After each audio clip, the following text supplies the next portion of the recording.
পঞ্চগড়ে প্রতিনিয়তই বাণিজ্যিকভাবে বাড়ছে সুপারির চাষ। গড়ে উঠেছে ছোট বড় কয়েক হাজার সুপারি বাগান।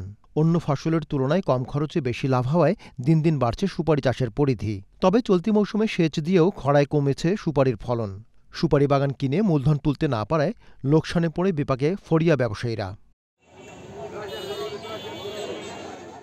ব্যবসায়ীরা বলছেন, গেল বছরগুলোতে দেশের বিভিন্ন জেলায় সুপারি পাঠানো হলেও এবার খরায় সুপারির দানা শুকিয়ে যাওয়ায় সংরক্ষণ করা যাবে না এমন শঙ্কায় বাইরের ব্যবসায়ীরা সুপারি কিনছেন না। সুপারির কাঙ্ক্ষিত দাম না পেয়ে হতাশ চাষিরা। এর আগেরবার আমি 1 বিঘা মাটিতে কমসে কম হলো 2.5 হতে 3 লাখ টাকা বিক্রি করছি। প্রতিবারে আমার বাগানটা কন্ট্রাক্ট নিত 3 লাখ 3.5 লাখ এইরকম করে। তো এইবার ভাই আসলে আমার বাগানে ঢুকেই না, ঢুকে 100 টাকা 150 টাকা 120 টাকা করে প্রতি বাগান প্রায় 1,20,000 এরকম বলতেছে। পরে আমি বাগান তো দিলাম না, এখন বিক্রি করতেছি ভাই আসলে যেটা হওয়ার কথা সেটা নাই। এখন আমি গত হাটে বিক্রি করছি তোমার হচ্ছে 180 টাকা করে 200 টাকা পর্যন্ত। আজকে বিক্রি করতে আসছি ভাই, এখানেও দেখি আপনার হচ্ছে 180 90 200 এটা হাই বাজার। আসলে যেরকম হওয়ার কথা ওইরকম ভাই আসলে পাই না। গতবার চেয়ে দুইবার সুপারির দাম অনেক কম।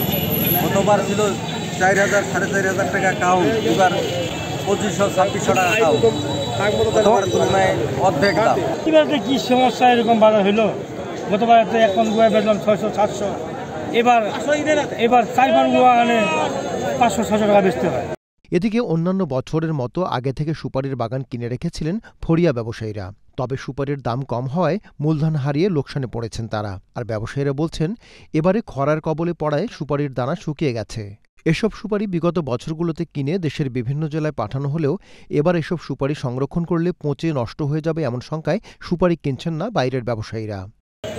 আমরা পঞ্চগড়ের সুপারি খরার কারণে এবারে মনে করেন যে কৃষক টাকা পাচ্ছে না। আমরা বিভিন্ন জেলায় সুপারি পাঠাই, ওরা তো সংরক্ষণ করে, কিন্তু খরার সুপারির কাঠের কারণে সুপারিটা বিভিন্ন জেলায় যাচ্ছে না, মনে করেন খাচ্ছে না ওইদিকে। আর আমাদের পঞ্চগড়ের সুপারি মনে করেন যে সেচ দেওয়া হচ্ছে না, মানে সুপারিটার যত্ন নেওয়া হচ্ছে না, এই জন্য সুপারির কাজ এবারে ভালো না, খুবই খারাপ। এবারে সুপারি কিনতেছি 2,000 টাকা থেকে ধরে আপনার 3200 পর্যন্ত। গতবারে এই সুপারি ছিল দাম আপনার 4500 থেকে 7,000 টাকা পর্যন্ত তখন ছিল।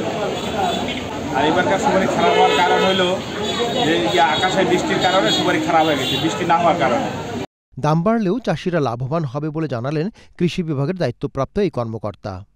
আমাদের যে ফলনের হিসাব, তাতে প্রায় 1500 মেট্রিক টন সুপারি ফলন এই পঞ্চগড়ে হয়ে থাকে। এই সুপারি বিক্রি করে চাষিরা মোটা অঙ্কের টাকা ইনকাম করেন এবং এখানে একদল লোক এই সুপারি বিজনেসের সাথে জড়িত এবং এখানকার সুপারি সারা বাংলাদেশে বাজারজাত হয়ে থাকে। এবছর সুপারি আগের বছর তুলনায় একটু কম দাম, তারপরও চাষিদের প্রচুর লাভ হচ্ছে। কৃষি বিভাগের তথ্যমতে চলতি মৌসুমে জেলায় 5 উপজেলায় 650 হেক্টর জমিতে গড়ে উঠেছে ছোট বড় অসংখ্য সুপারি বাগান। পঞ্চগড় প্রতিনিধি আবু রায়হান আনসারীর পাঠানো তথ্য ও ভিডিওচিত্রে মিজান তালুকদার, আপডেট টিভি।